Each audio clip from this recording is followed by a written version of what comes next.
Welcome to the Chess Channel, the chess channel that teaches you how to do things. The fastest way to lock in a win or to gain a substantial advantage is to trick your opponent. Tricks come in many forms and also include traps. You can set up a trap. If your opponent falls for it, then it is most likely you are going to win. Though some traps are easier to remember than others, it may all come down to how you memorize them, and how you ultimately are able to dodge them if you are faced with them. There is no one out there who is able to remember every single opening trap. Vishy Anand resigned in just 6 moves when he played the Petrov. Garry Kasparov gave up in just 6 moves when he met Jordan van Vereest. The list of players giving up in the very opening is endless.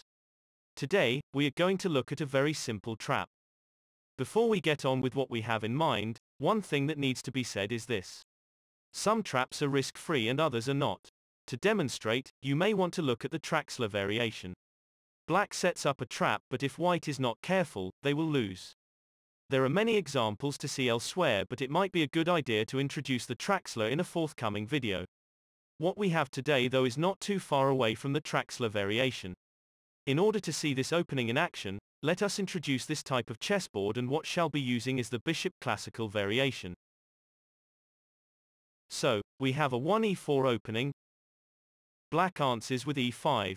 And the way white tries to make progress is via this bishop introduction to c4. The infamous Bobby Fischer loved his bishops on c4. The aim of this bishop move is to add pressure on black's weakest point. For those who are not familiar with weak spots, let us for now say the pawns on f7 and f2 respectively are relatively weak. The two main responses to this move to c4 is to either introduce the kingside knight to force white to cover e4, or for black to also develop his kingside bishop to this square on c5. As a third option, black may also go for something like this move to d6. Philidor loves these types of structures, and he was the first person to have introduced this move. For the purpose of this video, let's stick to this bishop move to c5. While white applies some pressure on f7, black reciprocates by adding a similar type of pressure on f2. With the aim to try and get the king to safety, white can develop his kingside knight. This move also attacks the pawn on e5. Looking at what we have here, there is an argument as to whether you want to cover the pawn on e5, and if so, how. There are 1, 2, 3, 4, 5, 6, 7 different ways to stop white from removing this pawn from e5. One is a simple Philidor approach with d6. 2. This bishop on c5 can retreat to d6, which may be considered as a loss of tempo. 3. There is this move to f6. 4. Black can introduce this queen move to e7. 5. There another queen move to f6 to stop the taking. 6. The queenside knight can additionally be developed to stop the taking. Finally, the last move is the one we would consider. This move is a push to f6. Now, if you observe closely, there is already a sort of trap being set up, but what side has it? Can you possibly improvise here, and is there a way to crack this position right open? There are 2 very strong options to pursue. 1. Is this push in the center, which is a bit on the forcing side. If you take, and take, attacking the queen with this knight development will force the queen to reposition. If you return her to the first, d6 can lead white to castle. The alternative to this move is to introduce the knight. If we choose this line of play, once you reposition the knight, you can either cover for the bishop by getting the queen involved, or if you wish to retain this bishop, this would be the best place to put him. By getting the bishop to move to this side of the board, does this not allow the queen to come under fire? Chasing after her will again lead to this attack, and if the bishop backs off, if you pursue him, where on earth would this bishop need to reposition next?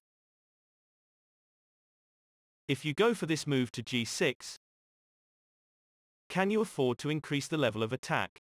If you now come up with this threat, knight d7 is again going to lead to this further attack on the bishop. Once you retreat, the rest looks straightforward. By getting rid of the bishop for the bishop, not only the king is badly positioned but with him forfeiting his castling rights, this picture does not look good for black. The second option is coming right up. After black covers with this move to f6, is it at all feasible to try a more daring move?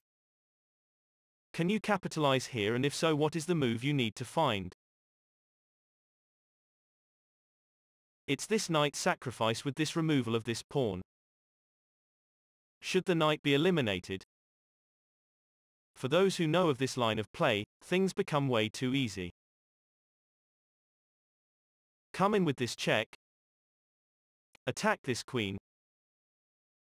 And once this pawn is taken with a check, the corner rook will disappear. Queen e7 will drop the rook. Black then can try this takes check. But because this bishop retreat stops everything, black would need to sort the problem with this hanging knight on the kingside. King f8 can lead to the queen to come under fire. Do this using the knight and black is toast. The only way to move forward would be to try this queen repositioning to try and force a mate on f2. Is this possible? Though trading the queens would be a viable option, after knight d5 and knight a6, there are 1001 variations to consider. What is interesting to observe is at this point in the game, can white afford not to get the queens to come off and try something way more daring? What if you take this pawn on h7? Is this at all playable? After you take on f2 with a check, king d1 can lead to further developments. They are not necessarily the best moves to go for, but if you do take this pawn with the aim to threaten the rook, this would signify the end. Once you allow this check to materialize, the only move that appears to work is to stop the check by using the bishop. If you do go for this line of play, once you get the knight to redirect here, black has no way out. With the king stuck on f8, this bishop will come off with a check and the black queen also needs to be surrendered. Another variation to consider would be at this point in the game. After bishop e2 to stop the check, why can't black retreat the queen to cover for the knight on g8? Maintaining the pin on the bishop is not going to cut it. If you attack this bishop on c5, even after you retreat, though white is miles ahead, what are their best chances? Can you try and find something that may look interesting? What if you castle here? Is this something you can consider? Have this bishop eliminated, and yes, though you have removed him from the board, once the queen relinquishes control of her cover on the knight, once he comes of f with a check, after the bishop is forced back to cover, this is certainly game over. This bishop move has to be the icing on the cake. Do we continue from this point on? Probably not. d6 stops the mate, but after the queen comes under fire, this is a done deal. Okay, I hope we have seen enough here. There are other variations or lines of play which we have not looked at. Can you look at them right now? If we do not, this video would be incomplete. After this queen check from h5, we know what happens if she comes under fire. What if we did not go for g6 and go instead for this king move to the only legal square he can occupy? Once this takes check appears, we can rather see what follows. King f8 will drop this bishop with a check, and as a result of what we have just witnessed, white has plenty of compensation, and additionally, black is no longer able to castle. d6 and something like queen h5 would be more than sufficient to allow white a very easy win, and everything you see here today has been made possible with black going for that early move to f6.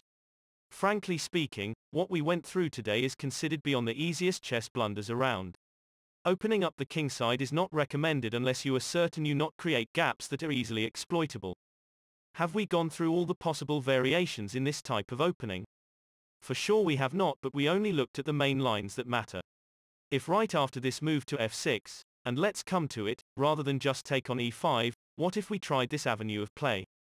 One line is to go for something as simple as c3, and 2 is to castle. If you choose to castle, even if black develops their kingside knight, you can still opt for this move to c3. If you open up the bishop's path to the light squares in this way, after this attack appears, back off, develop this pawn, and here black is presented with a dilemma. Do you open up no a7, do you challenge the bishop, or do you stop white from advancing the queenside by occupying a5 first? One move in particular will be a total disaster. Can you possibly detect it?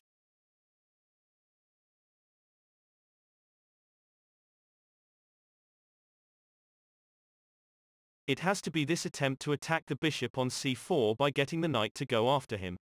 Any ideas how to proceed?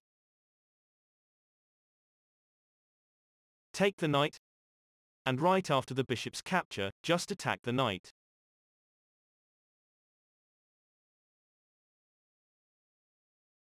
With no other option but to back off, once this move appears, this bishop on b6 is trapped and he would need to be surrendered. And this was it for the time being.